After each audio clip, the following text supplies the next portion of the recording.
October 30th, 1961, 11:32 in the morning, Moscow time. Over the frozen expanse of Novaya Zemlya, an archipelago swallowed by Arctic silence, a modified Tupolev Tu-95 bomber climbs through thin gray cloud, carrying inside its belly a weapon so large it barely fits, its bomb bay doors removed to accommodate a payload that engineers had nicknamed half in dread and half in dark humor. Below, across hundreds of kilometers of tundra and ice, Soviet soldiers wait in bunkers reinforced far beyond any reasonable expectation of survival. Though no one has told them exactly what they are waiting for, Andrei Sakharov, the physicist whose calculations shaped the weapon's terrifying architecture, is not present at the test site. He remains in Moscow, haunted by the scale of what he has helped create. Nikita Khrushchev, driven by a need to answer American nuclear posturing with something unanswerable, had ordered the bomb built in a matter of months, a deadline that defied every normal constraint of engineering and caution. The bomber releases its payload at altitude, and a massive parachute unfurls to slow its fall, giving the aircraft and its crew a narrow window, calculated in minutes and seconds, to escape the blast radius. Pilot Andrei Durnovtsev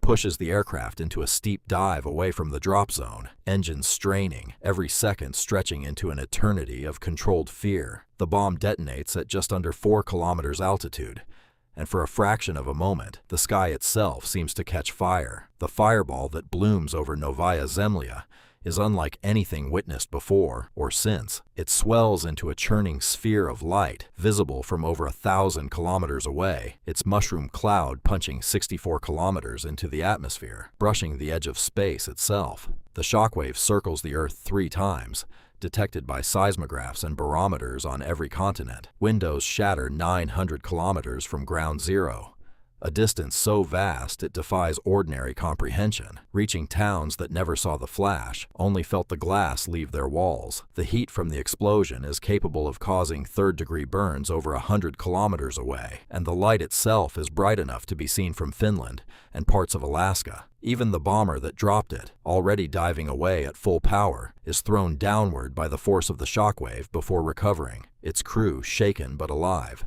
having survived only because of calculations made with obsessive, desperate precision. Yet buried within the classified records of the Soviet nuclear program lies a detail that few outside the highest circles of the Kremlin and its scientific elite ever learned. The bomb detonated that day, devastating as it was deliberately reduced in yield. Engineers had originally designed Tsar Bomba as a 3-stage device, a weapon theoretically capable of producing over 100 megatons of explosive force, nearly double what was actually unleashed over Novaya Zemlya. The reduction was not born of mercy or restraint in any conventional sense. It was born of physics and of fear. A weapon of that magnitude, calculations showed, risked lethal fallout spreading far beyond the test zone, potentially contaminating populated regions of the Soviet Union itself. But there was a more immediate danger, one etched into the minds of every engineer who worked on the project. At full yield, the blast radius could plausibly outrun the escape trajectory of the very bomber tasked with delivering it.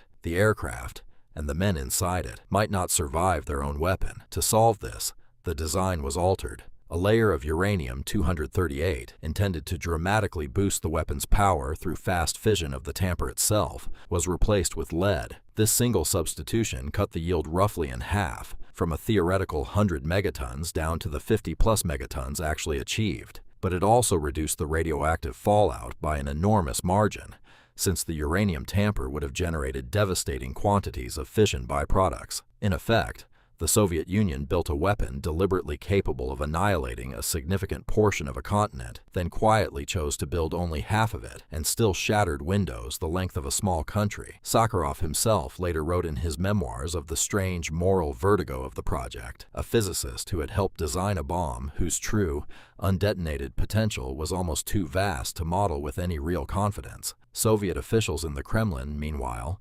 understood the test primarily as a message aimed squarely at Washington and at John F. Kennedy's administration, a demonstration that no matter what damage limitation doctrine the United States pursued, the Soviet Union possessed the raw, physical capacity to erase entire regions of the planet. International observers, including American intelligence analysts monitoring the test through seismic and atmospheric data, struggled at first to process the scale of the readings. Some early estimates in Western agencies actually underestimated the yield, refusing to believe the numbers being generated by their own instruments. It was only in the following days, as atmospheric samples and seismic data were cross-referenced, that the true magnitude of the explosion became undeniable across the world's scientific community. In the decades since, Tsar Bomba has remained an anomaly in the history of nuclear weapons, a device built not for practical deployment, since no operational bomber could realistically carry and survive delivering a weapon of that scale, but as a demonstration, a physical argument written in fire across the Arctic sky. It was never intended for war. Its only purpose was to prove that it could exist at all. What remains most unsettling, more than 60 years later, is not merely the explosion that did occur, but the one that was engineered, calculated, and then deliberately left unbuilt. Somewhere in Soviet archives, the specifications for the full 100-megaton version of Ivan still exist on paper, a weapon so powerful that even the men who built it dared not release its complete potential into the world, choosing instead to leave humanity with only half of the most destructive device ever created, a bomb that even in its diminished form remains the most powerful explosion mankind has ever witnessed.